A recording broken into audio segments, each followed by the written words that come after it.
Hood Avenue, Part 1. Written by D.Douglas Douglas. Narrated by D.Douglas Douglas. Copyright 2018. D.Douglas Douglas. All rights reserved. This book or any portion thereof may not be reproduced or used in any manner whatsoever without the expressed written permission of the publisher, except for the use of brief quotations in a book, review, or scholarly journals. Introduction. These niggas grew up on the streets of Queens, New York. They came up during the golden era of hip-hop, from the mid-'80s to the late '90s.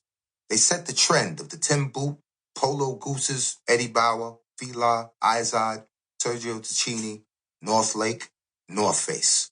They rock custom-made MCM, Gucci, Louis Vuitton, and Fendi from Dapper Dance. Gold caps from Eddie before he bounced to ATL. They ate Jamaican food, slept in tellies, and all their clothes were dry clean. They drove the most prestigious whips. These niggas were always strapped. They were all 5%. These niggas went from building on corners to later standing on them same corners, destroying the community unknowingly. This was due to the day-to-day grind and struggles that they were all up against. These young men were knowledgeable and knew the politics behind the struggle of the poor and would never go to a store and buy a product to eat and not read what was in that product. Mind you, there was no internet back then, and finding out this type of information wasn't as easy as it is now. These niggas stay fresh every day and added a little GQ swag to the street style already there.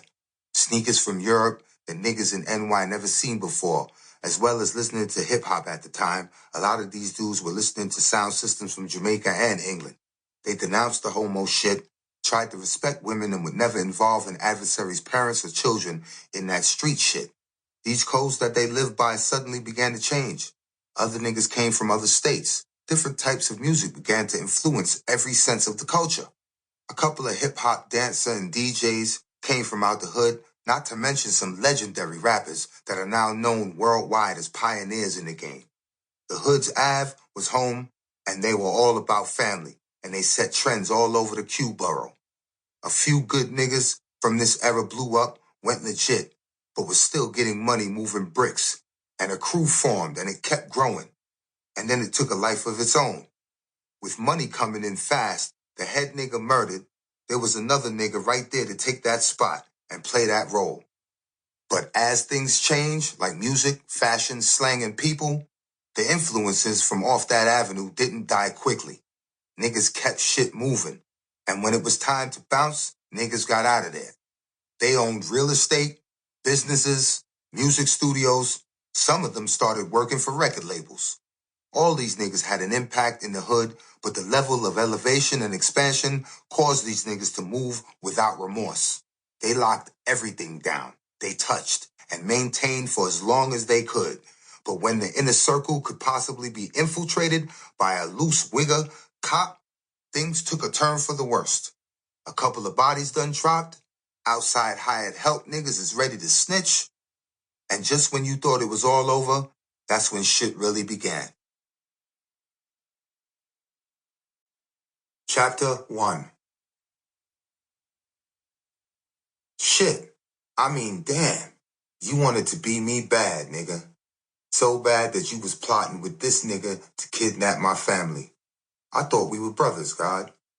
So we enemies, huh? Am I your enemy, Ishak? Asked Inf. God didn't like anyone calling him his government name, but was silent, as well as the entire crew. Everybody was there except two of them. There were a couple of ex-cons there from the block that get paid to strong arm, but this was a close, tight crew.